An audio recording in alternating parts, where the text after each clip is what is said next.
Ang pahayag kay Juan. Unang kabanata. Ito ang pahayag na ibinigay ng Diyos kay Hesukristo at kanya namang inihayag kay Juan na alipin niya sa pamamagitan ng anghel na isinugo niya. Ang layunin ng paghahayag na ito'y ipabatid sa mga alipin ng Diyos ang mga bagay na malapit ng maganap. Ito ang patotoo ni Juan sa lahat ng nakita niya tungkol sa mensahe ng Diyos na ipinahayag naman ni Hesukristo. Mapalad ang bumabasa ng aklat na ito, ang mga nakikinig sa propesiya nito at tumutupad sa nasusulat dito. Sapagkat ang lahat ng ito'y malapit ng maganap. Buhat kay Juan para sa 7 iglesia sa lalawigan ng Asya. Sumainyo ang pagpapala at kapayapaang mula sa Diyos na siyang nakaraan, kasalukuyan at darating, at mula sa 7 espiritong nasa harap ng kanyang trono, at mula kay Hesukristo, ang tapat na saksi, ang unang muling nabuhay at pinuno ng mga hari sa lupa. Iniibig niya tayo, at sa pamamagitan ng kanyang dugo ay pinalaya niya tayo sa ating mga kasalanan. Ginawa niya tayong isang lahi ng mga pari na naglilingkod sa kanyang Diyos at Ama. Kay Hesukristo ang kapurihan at kapangyarihan magpakailanman. Amen. Tingnan ninyo, dumarating siyang nasa mga ulap at makikita siya ng lahat, pati na ng mga sumaksak sa kanyang tagiliran. Tatangis ang lahat ng lipi sa lupa dahil sa kanya. Ganoon nga ang mangyayari. Amen. Ako ang Alpha at ang Omega. Sabi ng Panginoong Diyos na makapangyarihan sa lahat, Diyos sa kasalukuyan, sa nakaraan, at siyang darating. Ako'y si Juan, ang inyong kapatid at kasama sa paghihirap at pagtitiis na nararanasan ng mga kabilang sa kanyang kaharian dahil sa pakikipag-isa kay Jesus. Itinapon ako sa pulo ng Patmos sapagkat ipinahayag ko ang salita ng Diyos at ang katotohanang inihayag ni Jesus. Noon ay araw ng Panginoon. Nasa ilalim ako ng kapangyarihan ng Espiritu Santo at narinig ko mula sa aking likuran ang isang malakas na tinig na parang tunog ng trompeta. Sabi niya, "Isulat mo ang iyong nakikita at ipadala mo sa 7 iglesia, sa Efeso, Esmirna, Pergamo, Thyatira, Sardis, Philadelphia, at Laodicea." Lumingon ako upang tingnan ang nagsasalita at nakakita ko ng 7 ilawang ginto. Nakatayo sa gitna ng mga ilawan ang isang parang tao, nakadamit ng hanggang sako, at may gintong pamigkis sa kanyang dibdib. Ang kanyang ulo at buhok ay kasimputi ng balahibo ng tupa o ng niebe, at ang kanyang mga matay parang apoy na nagliliyab. Kumikinang ang kanyang mga paa na parang tansong pinakintab, at parang rumaragas ang tubig ang kanyang tinig. May hawak siyang 7 bituin sa kanang kamay, at lumalabas sa kanyang bibig ang isang matalim na tabak na sa magkabilay may talim. Ang kanyang mukha ay nakakasilaw na parang matinding sikat ng araw. Pagkakita ko sa kanya, para akong patay na bumagsak sa paanan niya. Ngunit ipinatong niya sa akin ang kanyang kanang kamay at sinabi, "Huwag kang matakot. Ako ang simula at ang wakas, at ang nabubuhay. Namatay ako, ngunit tingnan mo, Ako'y buhay ngayon at mananatiling buhay magpakailanman. Nasa ilalim ng kapangyarihan ko ang kamatayan at ang daigdig ng mga patay. Kaya't isulat mo ang iyong nakita, ang nangyayari ngayon at ang mangyayari pa pagkatapos nito. Ito ang kahulugan ng 7 bituing hawak ko at ng 7 ilawang ginto. Ang 7 bituin ay ang mga anghel ng 7 iglesia, at ang 7 ilawang ginto ay ang 7 iglesia. Ikalawang kabanata. Isulat mo sa anghel ng iglesia sa Efeso. Ito ang ipinasasabi ng may hawak ng 7 bituin sa kanyang kanang kamay at lumalakad sa gitna ng 7 ilawang ginto. Nalalaman ko ang mga ginagawa mo, ang iyong mga pagpapakahirap at pagtitiyaga. Alam kong hindi mo kinukonsinti ang masasama. Sinubok mo ang mga huwad na apostol at napatunayan mong sila'y nagsisinungaling. Alam ko ring matyaga ka, nagtiis ng maraming hirap alang-alang sa akin at hindi ka sumuko. Ngunit isang bagay ang ayaw ko sa iyo. Ang pag-ibig mo noong una kang sumampalataya ay nanlalamig na. Alalahanin mo ang dati mong kalagayan. Pagsisihan mo at talikuran ang iyong masasamang gawa at gawin mong muli ang mga ginagawa mo noong una. Kapag hindi ka nagsisi, pupunta ako dyan at aalisin ko sa kinalalagyan ang iyong ilawan. Ngunit ito naman ang nakupuri ko sa iyo. Kinapupuotan mo ring tulad ko ang mga ginagawa ng mga Nicolaita. Ang lahat ng may pandinig ay makinig sa sinasabi ng Espiritu sa mga iglesia. Ibibigay ko sa magtatagumpay ang karapatang kumain ng bunga ng punong kahoy na nagbibigay buhay na nasa paraiso ng Diyos. Isulat mo sa anghel ng iglesia sa Esmirna. Ito ang ipinasasabi sa iyo ng simula at wakas, ang namatay at muling nabuhay. Nalalaman ko ang mga pagsubok na dinaranas mo. Alam kong mahirap ka, ngunit ang totoo'y mayaman ka. Nalalaman ko rin ang mga paninirang puri sa iyo ng mga hindi tunay na Hudyo. Ngunit ang totoo, sila'y mga kampon ni Satanas. Huwag kang matakot sa mga pag-uusig na malapit mo nang darasin. Makinig ka. Ipabibilanggo ng Diablo ang ilan sa inyo bilang pagsubok. Magtitiis kayo sa loob ng 10 araw. Manatili kang tapat hanggang kamatayan. At gagantimpalaan kita ng maluwalhating buhay. Ang lahat ng may pandinig ay makinig sa sinasabi ng Espiritu sa mga iglesia. Ang magtatagumpay ay hindi makakaranas ng pangalawang kamatayan. Isulat mo sa anghel ng iglesia sa Pergamo. Ito ang ipinasasabi ng may hawak ng matalas na tabak na sa magkabilay may talim. Nalalaman ko kung saan ka nakatira, sa lugar na pinaghaharian ni Satanas. Ngunit nananatili kang tapat sa akin.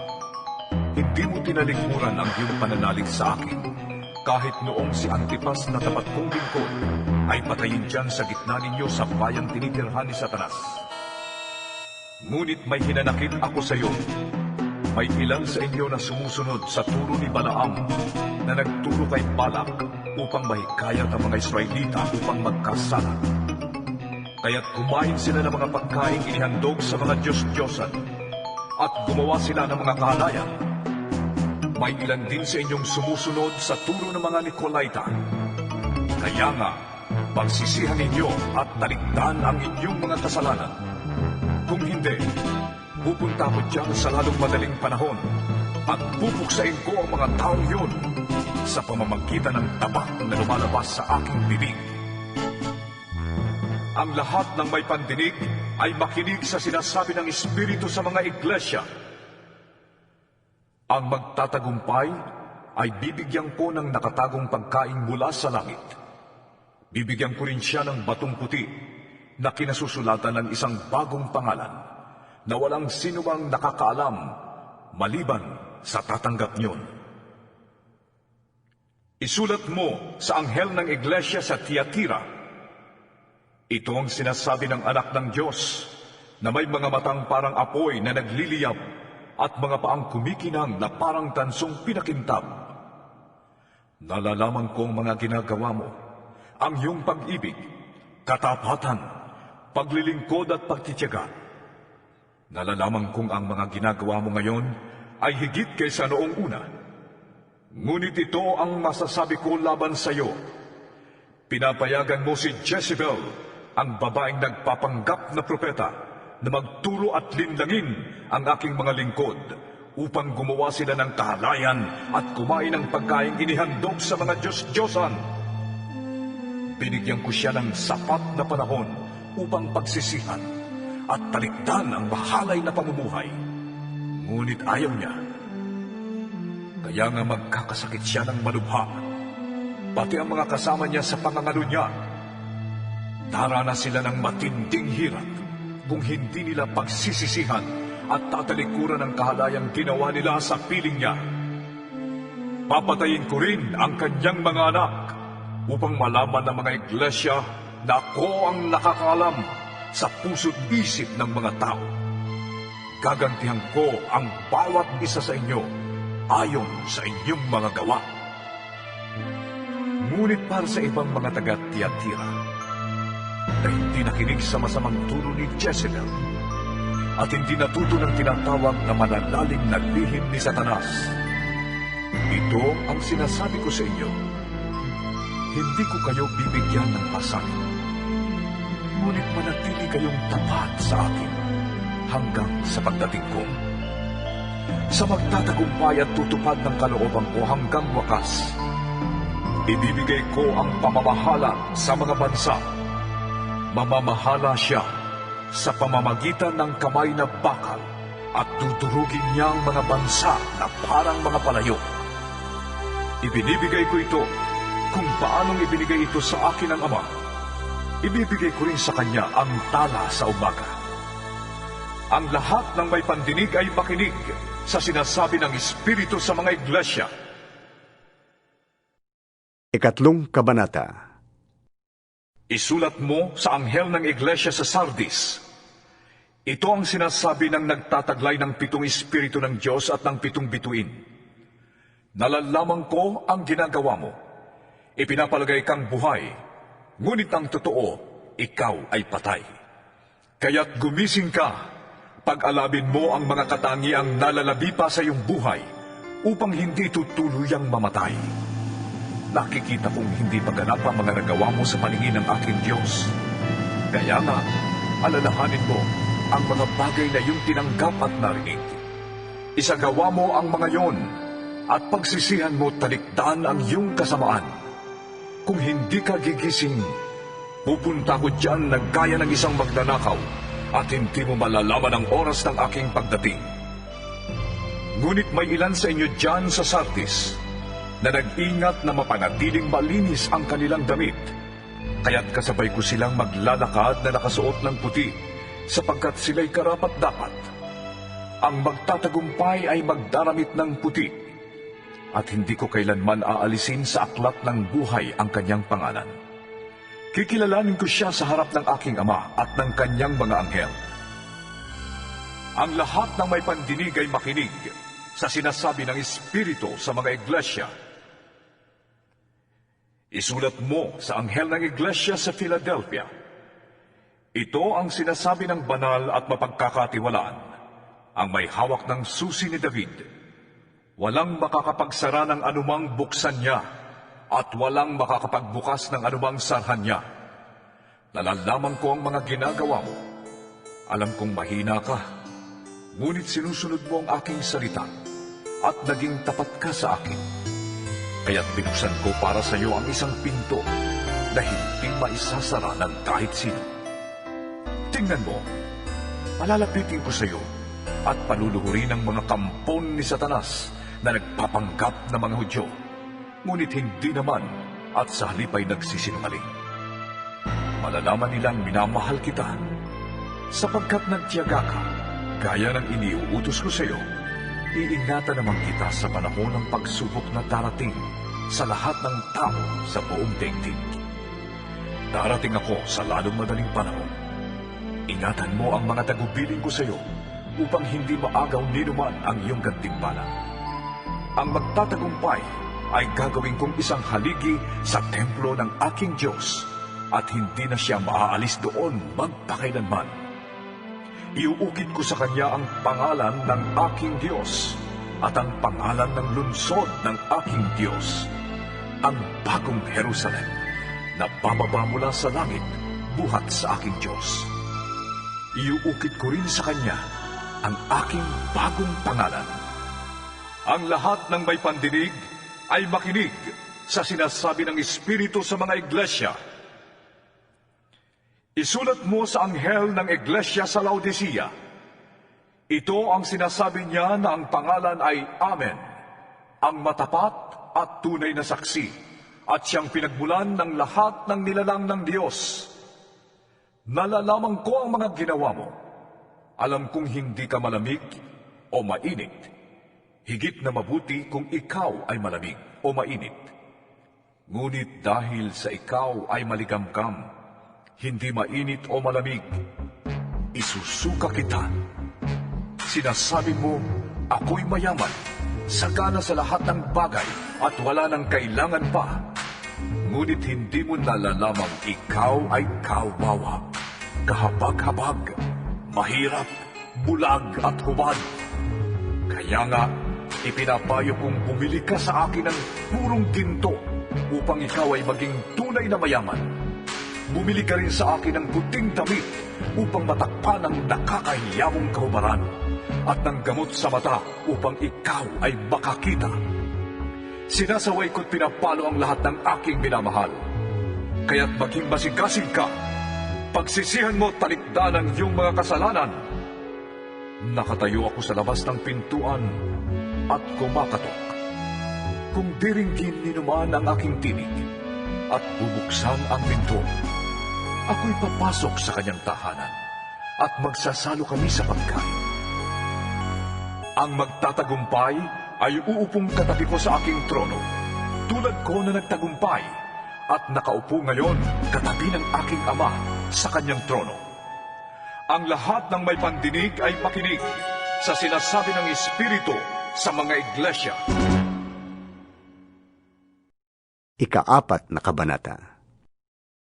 Pagkatapos kong masaksihan ng mga bagay na ito, nakita ko sa langit ang isang bukas na pinto. At muli kong narinig ang tinig na gaya ng isang trompeta na ang sabi sa akin, Umakyat ka rito at ipapakita ko sa iyo ang mga mangyayari pa pagkatapos nito. At biglang napailalim ako sa kapangyarihan ng Espiritu. At nakita ko sa langit ang isang trono, at doon ay may nakaupo. Ang anyo niya'y malingning na parang mahalagang batong haspe at kornalina. May isang bahagharing nagniningning na parang esmeralda sa palibot ng trono. Nakapaligid naman dito ang 24 pang trono, at may nakaupo roong 24 na pinuno na nakadamit ng puti at may koronang ginto sa kanilang ulo. Mula sa trono ay gumuguhit ang kidlat, kasabay ng mga ugong at mga kulong. Sa harap ng trono ay may 7 nagniningas na sulong. Ito ang 7 Espiritu ng Diyos. Sa harap ng trono ay may tila dagat na salaming sinlinaw ng kristal. Sa 4 na panig ng trono ay may 4 na buhay na nilalang na punong-puno ng mga mata sa kanilang harap at likod. Ang unang buhay na nilalang ay katulad ng leon. Katulad naman ng baka ang pangalawa. Kamukha ng tao ang pangatlo. At katulad naman ng agilang lumilipad ang pang-4. Ang bawat isa ay may tig-6 na pakpak at punong-puno ng mga mata sa loob at labas. Walang tigil ang pag-awit nila sa araw at gabi. Banal! Banal! Banal ang Panginoong Diyos na makapangyarihan sa lahat. Ang Diyos sa nakaraan, sa kasalukuyan, at siyang darating. Tuwing umaawit ng papuri, parangal at pasasalamat ang apat na buhay na nilalang sa nakaupo sa trono na nabubuhay magpakailanman. Ang 24 na pinuno naman ay nagpapatira pa sa harap ng trono at sinasamba ang nakaupo doon. Ang nabubuhay magpakailanman. Iniaalay nila ang kanilang korona sa harap ng trono at sinasabi, Aming Panginoon at Diyos, karapat-dapat kang tumanggap ng papuri, karangalan at kapangyarihan sapagkat ikaw ang lumalang sa lahat ng bagay at ayon sa iyong kagustuhan, sila'y nilalang mo at pinapanatili. 5 Kabanata. Nakita ko sa kanang kamay ng nakaupo sa trono ang isang kasulatang nakarolyo na may sulat ang loob at labas at sinarhan ng 7 selyo. At nakita ko rin ang isang makapangyarihang anghel na nagtanong ng malakas, Sino ang karapat-dapat na sumira sa mga selyo at magbukas sa kasulatang nakarolyo? ngunit wala ni isa man maging sa langit, maging sa lupa o sa ilalim ng lupa na makapagbukas o makatingin sa nilalaman niyon. Buong kapaitan akong umiyak dahil walang natagpuang karapat-dapat na magbukas at tumingin sa nilalaman niyon. Kaya sinabi sa akin ng isa sa mga pinuno, Huwag kang umiyak. Tignan mo, ang leon mula sa lahi ni Huda, ang anak ni David, ang siyang nagtagumpay at may karapatang sumira sa 7 selyo at magbukas sa kasulatang nakarolyo. Pagkatapos, nakita ko sa pagitan ng mga pinuno at ng tronong napapaligiran ng 4 na buhay na nilalang ang isang korderong nakatayo na parang pinatay na. Ito'y may 7 sungay at 7 mata na siyang 7 espiritu ng Diyos na ipinadala sa buong sanlibutan. Lumapit ang kordero at kinuha ang kasulatang nakarolyo sa kanang kamay ng nakaupo sa trono. Nang ito'y kunin niya, nagpatira pa sa harapan ng kordero ang 4 na buhay na nilalang at ang 24 na pinuno. Bawat isa'y may hawak na alpa at may gintong mangkok na puno ng insenso na siyang mga panalangin ng mga banal. Inawit nila ang isang bagong awit. Ikaw ang karapat-dapat na kumuha sa kasulatang nakarolyo at sumira sa mga selyo niyon, sapagkat pinatay ka at sa pamamagitan ng iyong dugo ay tinubos mo para sa Diyos ang mga tao mula sa bawat lahi, wika, bayan at bansa.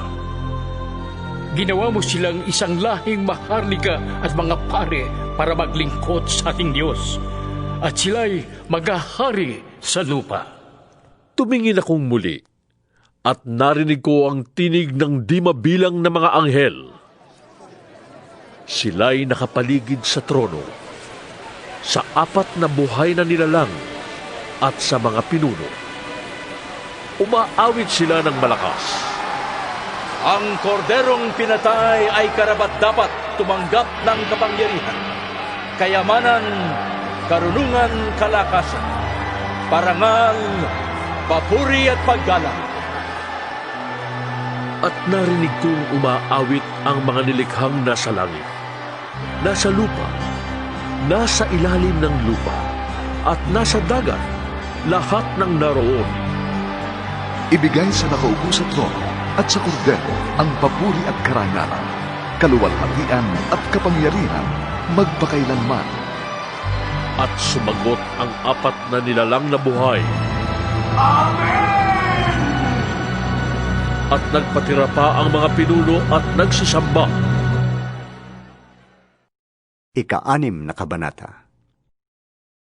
Nakita kong sinira ng kordero ang una sa 7 selyo.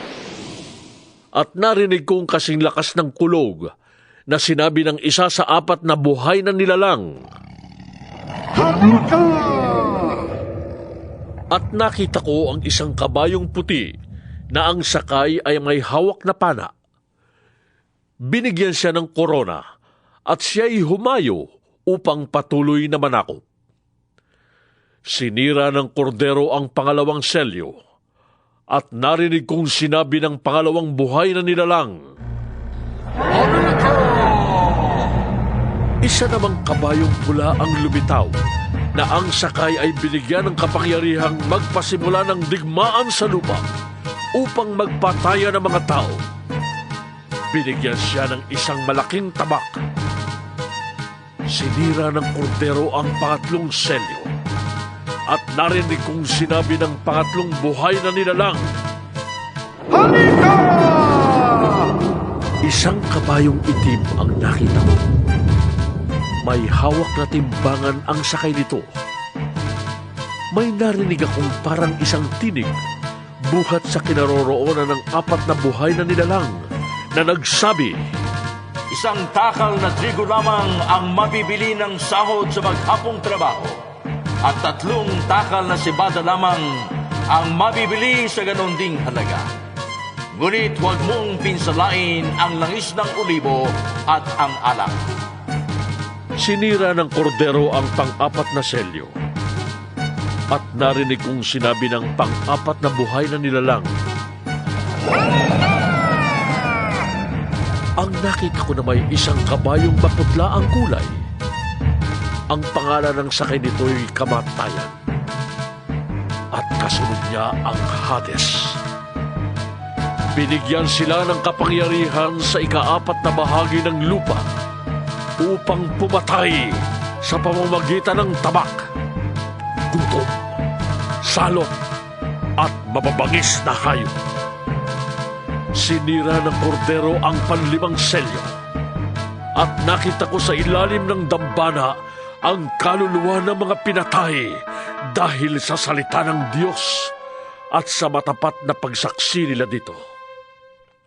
Ubus lakas silang sumigaw. O Panginoong makapangyarihan, banal at tapat, huwag na po ninyong patagalin ang paghatol at pagpaparusa sa mga taong pumatay sa amin. Binigyan ng puting kasuotan ang bawat isa sa kanila at sinabi sa kanilang magpahinga ng kaunti pang panahon hanggang sa mabuo ang bilang ng kanilang mga kapatid at kasamahan sa paglilingkod kay Kristo na papataying ding tulad nila. At sinira ng kordero ang 6 na selyo. Lumindol ng malakas. Ang araw ay nangitim na parang damit na panluksa at ang buwan ay naging kasimpula ng dugo. Nalaglag mula sa langit ang mga bituin, parang mga bubot na bunga ng igos kung binabayo ng malakas na hangin. Naglaho ang langit na parang kasulatang nirolyo at nawala sa kanilang dating kinalalagyan ang mga bundok at mga pulo. Nagtago sa mga yungib at sa pagitan ng mga bato sa bundok ang mga hari sa lupa. Ang mga gobernador, ang mga pinuno ng hukbo, ang mayayaman, ang makapangyarihan, at lahat ng tao, alipin man o balayan. At sinabi nila sa mga bundok at sa mga bato, tabunan ninyo kami para makubli kami sa mukha ng mga upo ng Diyono at makaiwas sa puot ng kordero sapagkat dumating na ang malaking araw ng pagbubuhos nila ng kanilang puot. At sino ang makakatanggal? Ikapitong Kabanata. Pagkatapos nito, may nakita naman akong 4 na anghel na nakatayo sa 4 na sulok ng daigdig. Pinipigil nila ang 4 na hangin upang wag munang umihip sa lupa, sa dagat, o sa alinmang punong kahoy.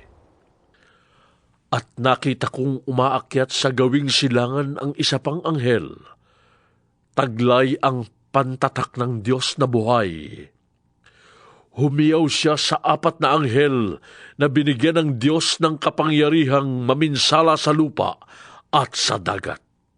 Huwag muna ninyong pinsalain ang lupa, ang dagat, o ang mga punong kahoy, hanggat hindi pa natin nalalagyan ng tatak sa noo ang mga lingkod ng ating Diyos.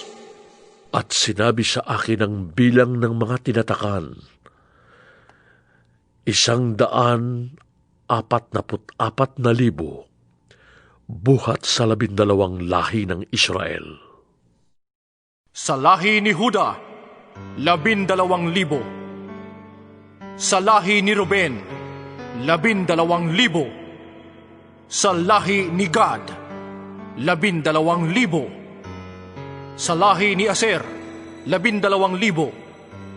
Sa lahi ni Neftali, 12,000. Sa lahi ni Manases, 12,000. Sa lahi ni Simeon, 12,000. Sa lahi ni Levi, 12,000. Sa lahi ni Isakar, 12,000. Sa lahi ni Zabulon, 12,000. Sa lahi ni Jose, 12,000. Sa lahi ni Benjamin, 12,000.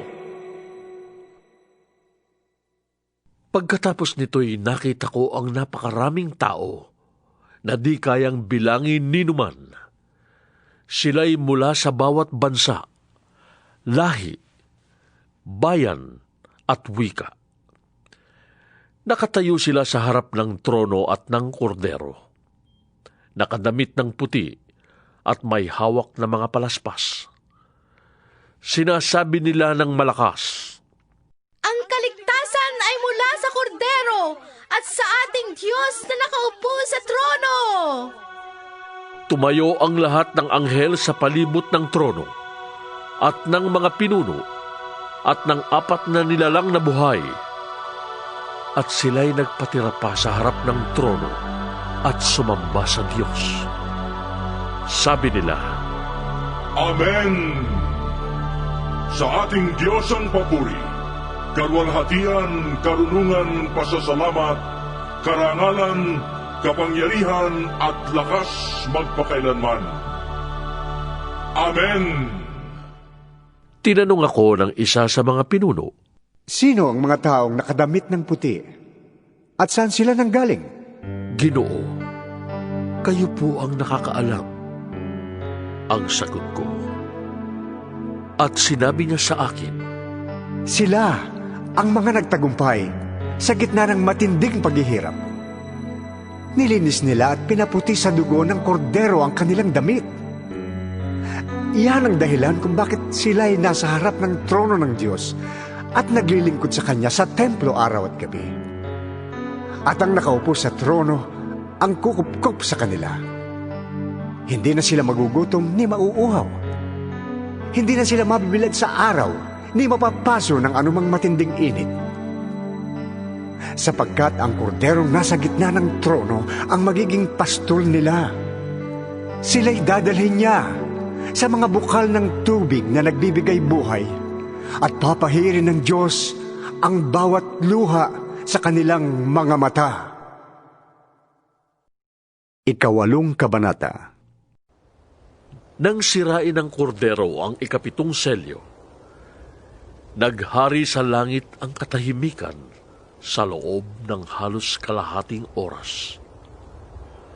Pagkatapos nito'y nakita ko ang 7 anghel na nakatayo sa harapan ng Diyos at binigyan ng trumpeta ang bawat isa sa kanila.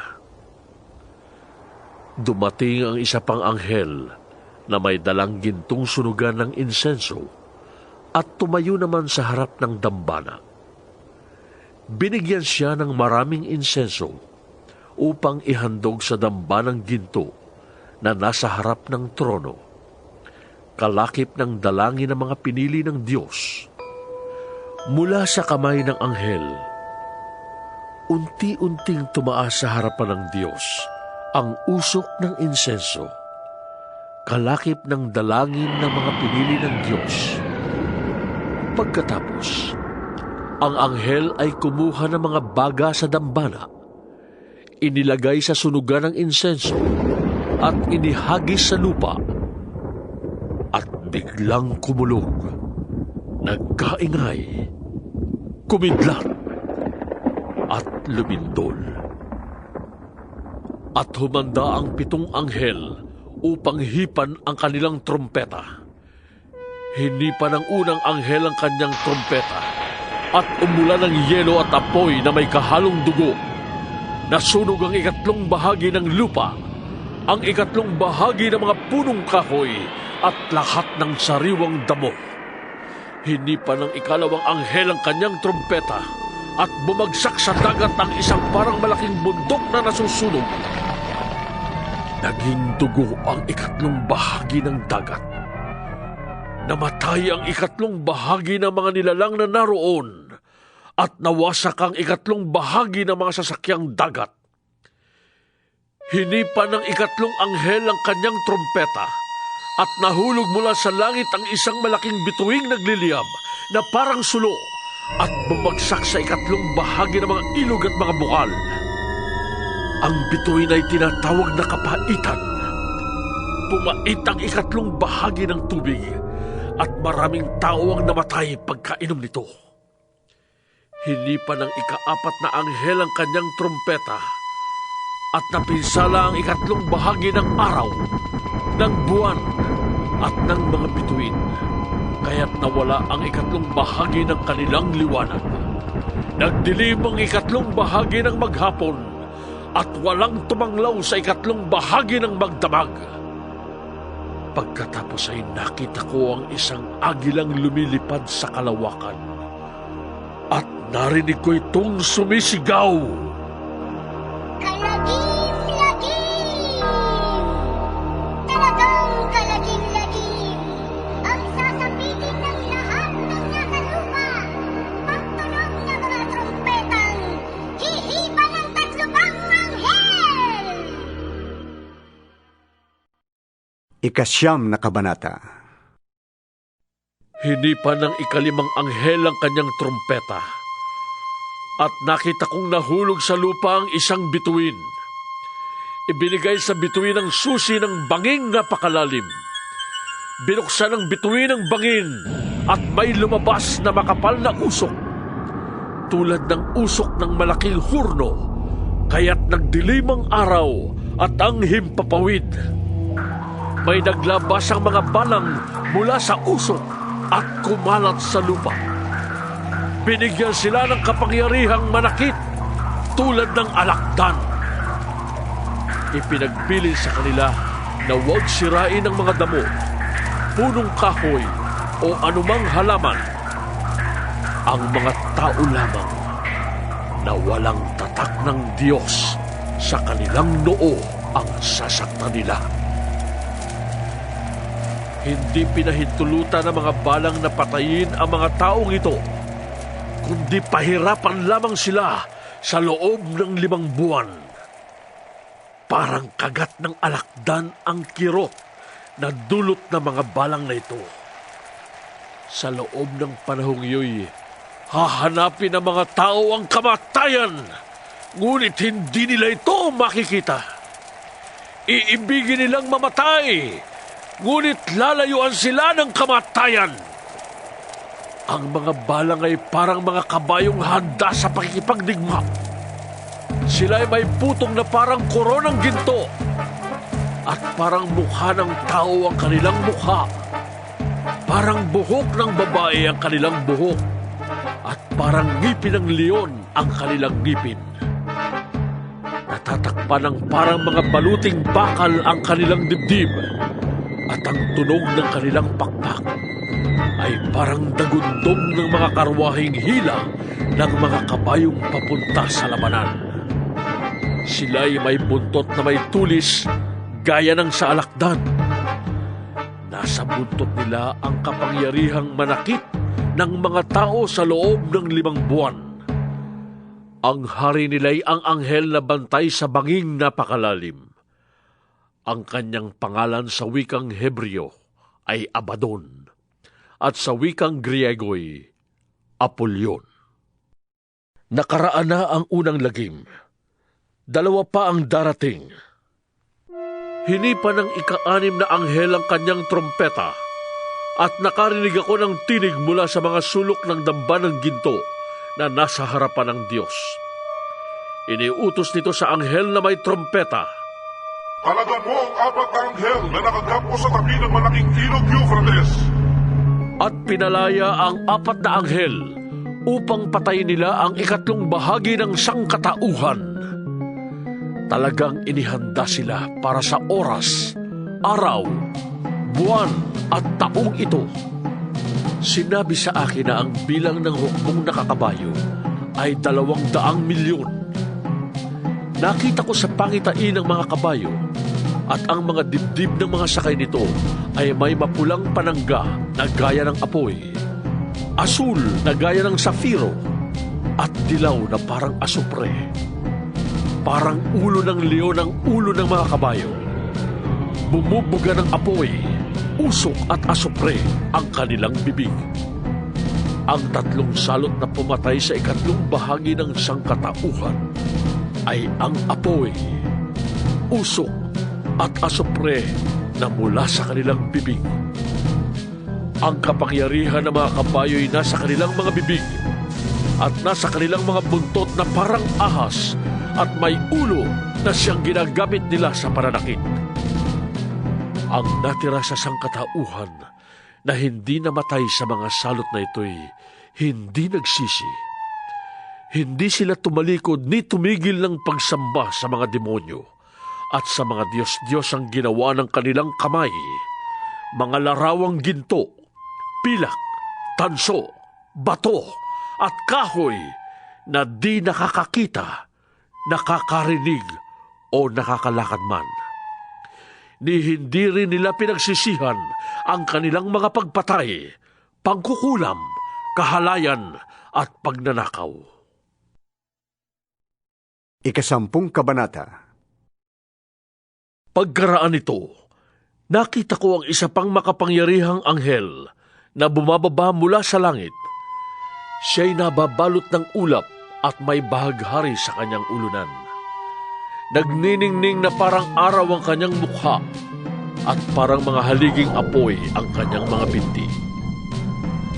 May tangan siyang isang maliit na kasulatang nakabukas. Itinuntong niya sa dagat ang kanyang kanang paa at sa lupa naman ang kaliwa. Sumigaw siya at ang kanyang tinig ay parang atungal ng leon. Tinugon siya ng dagundong ng 7 kulog. Nang matapos ang dagundong ay isusulat ko sana ang aking nasaksihan. Ngunit narinig ko mula sa langit ang isang tinig na nagsabi, Ilihim mo ang sinabi ng 7 kulog. Huwag mo nang isulat. At itinaas ng anghel na nakita kong nakatuntong sa dagat at sa lupa ang kanyang kanang kamay. At nanumpa sa ngalan ng Diyos na nabubuhay magpakailanman at lumikha ng langit, lupa, dagat at ang lahat ng naroroon.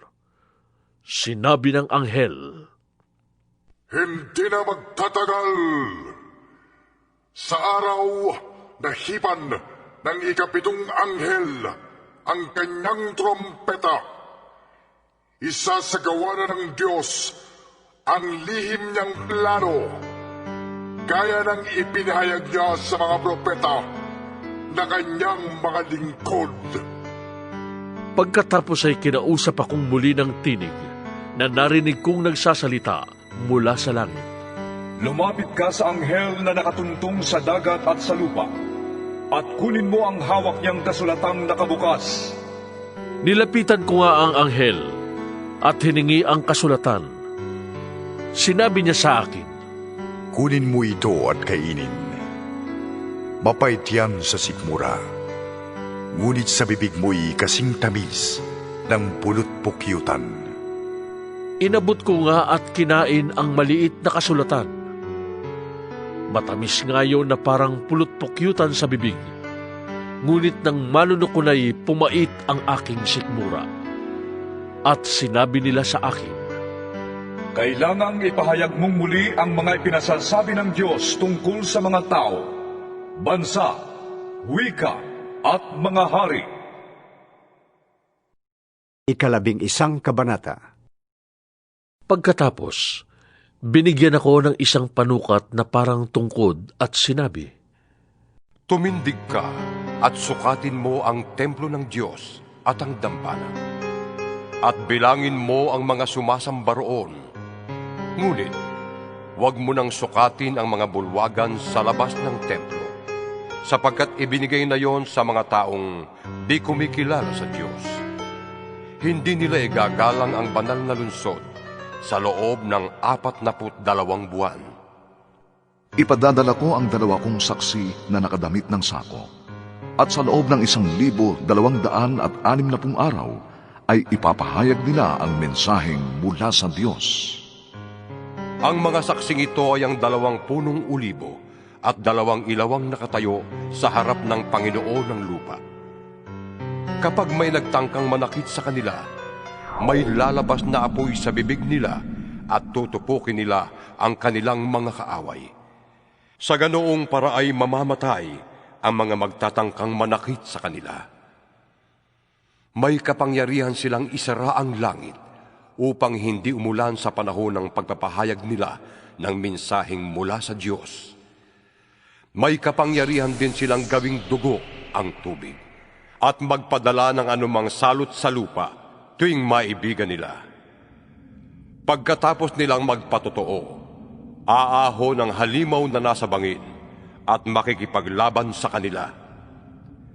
Matatalo sila at mapapatay ng halimaw, at ang kanilang bangkay ay maahandusay sa lansangan ng dakilang lunsod na ang patalinghagang pangalan ay Sodoma o Ehipto, kung saan ipinako sa krus ang kanilang Panginoon. Sa loob ng 3.5 araw, ang kanilang mga bangkay ay panonoori ng mga tao mula sa iba't ibang lahi, lipi, wika at bansa, at hindi papayag ang mga ito na mailibing ang mga bangkay. Magagalak ang lahat ng tao sa sanlibutan dahil sa pagkamatay ng 2 saksi. Magdiriwang sila at magbibigayan ng mga regalo, sapagkat ang 2 propetang yon ay nagdulot sa kanila ng labis na kahirapan. Pagkalipas ng 3.5 araw, sila'y muling binuhay ng Diyos, at sila'y tumindig, at labis na nasindak ang mga nakakita sa kanila. Pagkatapos ay narinig nilang nagsalita ang isang malakas na tinig mula sa langit. "Umakyat kayo rito!" At habang nakatingin ang kanilang mga kaaway, umakyat sila sa langit na sakay ng ulap. Lumindol ng napakalakas ng oras ding yon. Nawasak ang 10 bahagi ng lunsod at 7,000 tao ang namatay. Ang mga natirang tao ay natakot at niluwalhati nilang Diyos ng kalangitan. Natapos na ang 2 lagim at malapit na ring mangyari ang 3.